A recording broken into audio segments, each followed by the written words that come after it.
Agustin Arreta idazle eta filosofia irakasleak gaueko eztabaidak liburua aurkeztu du Donostian. Lan honen bereizgarri nagusiena gauez gertatzen den lau gazteren arteko elkarrizketa bat da. 3 gautan banatu du egileak elkarrizketa hau. Lehenak, zientziaz, erlijioaz eta egiaz dihardu. Bigarren gauak arteaz, generoaz, maitasunaz eta balioez. Eta hirugarrenak zoriontasunaz. Liburuak benetako elkarrizketaren eta eztabaidaren aldarrikapena izan nahi duela nabarmendu du idazleak. Liburu honen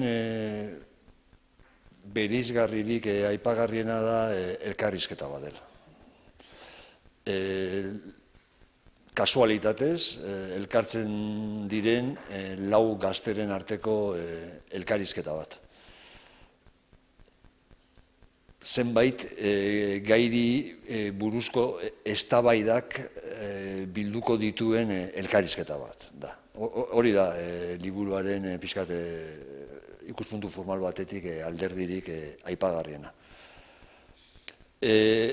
Hiru gautan garatzen da elkarrizketa hori eta gau bakoitzean gai batzuk aztertzen dira. Lehenengo gau horretan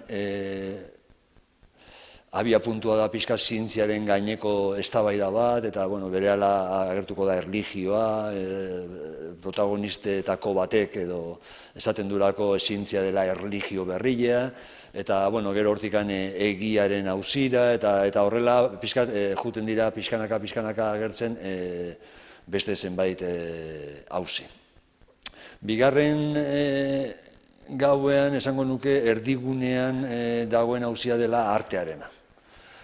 Baina artearen inguruan arazo eta auzi asko pizten dira, esate baterako ea zenbateraino artelan bat izan daiteken inmorala, zer egin behar dugun arte inmoral horrekin, zentzuratu behar den, adierazpen askatasunaren auzia agertzen da, eta horrela joten dira kateatzen beste auzi batzuk.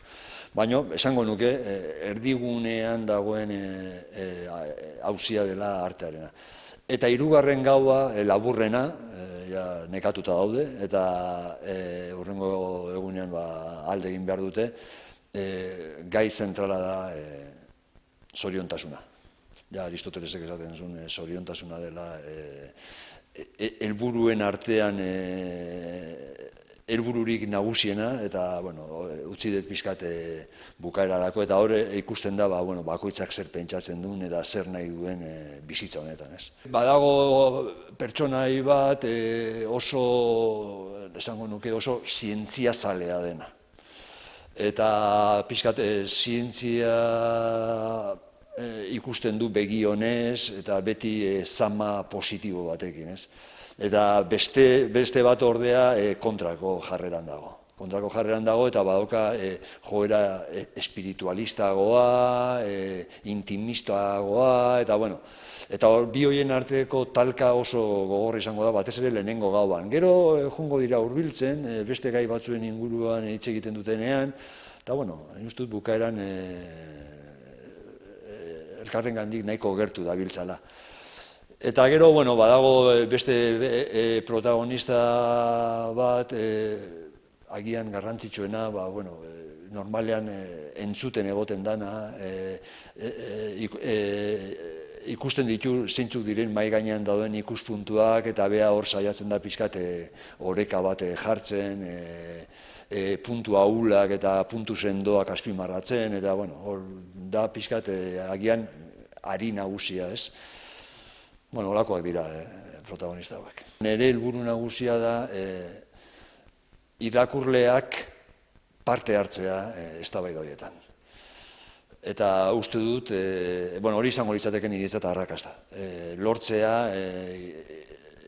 irakurlearengan gogo hori piztea, eta esatea ados nago honekin, edo harekin, edo ez nago inorekin ados, eta nik beste ikuspuntu berri bat proposatuko nuke, eta hori lortuko banu irakurle bakoitzarekin berri ona izango litzateke niretzat. Halako gaiak gustoko baldin badituzu, eta ni uste dut normalean gai hauek interesatzen zaizkigula, eta batzuk esango nuke bolo dabiltzala egungo gizartean, uste dut, zer interesgarria aurki daitekela liburuan, hori nahi dut, behintzat. Baina gero nik buruan izan dut sortzea tresna bat bigarren hezkuntzan eta unibertsitatean erabilgarria izan daitekena. Hori ere burua izan dut. Elkarrizketa oso argumentatiboa da, orduan argudio asko daude, eta uste dut praktika hori osasuntsua dela gizarte honentzat. Eta toki egokia praktikatzeko eskola dela, bigarren hezkuntza, unibertsitatea. Eta gainera, elkarrizketa oso empatikoa da. Tentsioak daude, baina errespetua ere badago, entzuten dakite, saiatzen dira ulertzen bestearen posizioa. Nork berea defendatzen du, baina bestearena ere entzuten du. Uste du praktika hauek bultzatu behar direla eskoletan, bigarren hezkuntzan, unibertsitatean eta orokorrean gizartean.